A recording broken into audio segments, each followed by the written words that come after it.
بسم اللہ الرحمن الرحیم۔ السلام علیکم ورحمۃ اللہ وبرکاتہ۔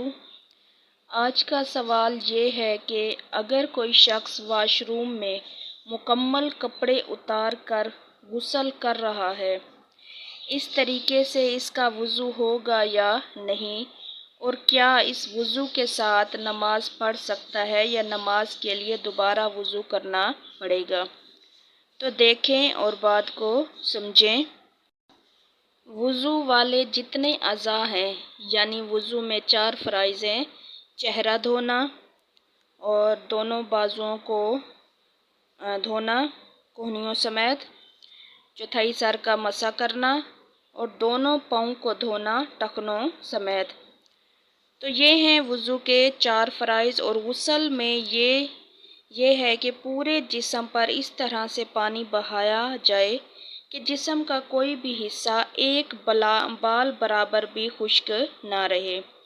اگر اس کے اوپر غسل فرض تھا تو اس نے غسل کر لیا تو اس شخص کا وضو بھی ہو گیا اور غسل بھی ہو گیا، ٹھیک ہے۔ اگر اس پر غسل فرض نہیں تھا لیکن اس نے صرف صفائی کے لیے اور ٹھنڈک حاصل کرنے کے لیے نہا لیا تو اس صورت میں بھی اس شخص کا وضو ہو جائے گا۔ اب اسی وضو کے ساتھ وہ نماز بھی پڑھ سکتا ہے اور جتنی عبادات کرنا چاہتا ہے کر سکتا ہے۔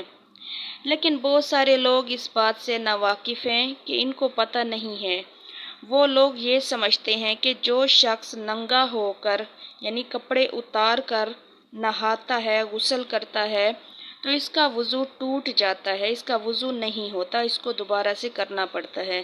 لہٰذا اگر کوئی شخص ننگا ہو کر غسل کرتا ہے تو اس کا وضو نہیں ہوگا، جبکہ یہ بات بالکل غلط ہے، اور یہ بہت بڑی غلط فہمی ہے لوگوں میں۔ اگر کوئی شخص ننگا ہو جائے یا اس کا ستر کھل جائے تو اس میں وضو فاسد نہیں ہوگا، اس کے وضو پر کوئی بھی اثر نہیں پڑے گا۔ ہاں، البتہ دوسروں کے سامنے ستر کا چھپانا یہ فرض ہے، ٹھیک ہے۔ اگر وہ چیزیں پیش آ گئیں غسل کے بعد جن سے وضو ٹوٹ جاتا ہے، جیسے کہ ریح کا خارج ہونا یعنی ہوا کا خارج ہونا، یا پھر باتھ روم جانے کی حاجت پیش آ جانا، یا پھر جسم کے کسی حصے پر بھی زخم تھا تو وہ اس سے خون نکل کر بہنے لگ گیا ہے، تو اب اس میں کیا ہے، وضو ٹوٹ جائے گا۔ اب اس صورت میں کیا ہے، آپ کا وضو ٹوٹ جائے گا، ٹھیک ہے۔ ان صورتوں کے علاوہ اگر کوئی بھی ایسی چیز پیش آ گئی تو اس سے وضو نہیں ٹوٹے گا، ٹھیک ہے۔ اگر ننگے ہو کر غسل کر لیا ہے تو اس پہ وضو میں کوئی حرج نہیں آئے گا، آپ کا وضو بالکل ٹھیک ہوگا۔ جیسے بہت ساری اسی طرح سوال آتے ہیں کہ غسل کیا ہے، وضو تو نہیں کیا، تو وہ دیکھیں وضو میں 4 اعضاء کو دھویا جاتا ہے اور غسل میں تو پورے اعضاء کو دھویا جاتا ہے، یعنی مکمل ایک قسم کی آپ کو صفائی مل جاتی ہے، صفائی حاصل ہو جاتی ہے، تو پھر وضو کی کوئی ضرورت بھی نہیں، کیونکہ وہ 4 اعضاء بھی دھل جاتے ہیں آپ کی اچھی طرح سے، ٹھیک ہے۔ تو اس لیے ننگا ہونے سے وضو نہیں ٹوٹے گا، آپ کا وضو بالکل ٹھیک رہے گا۔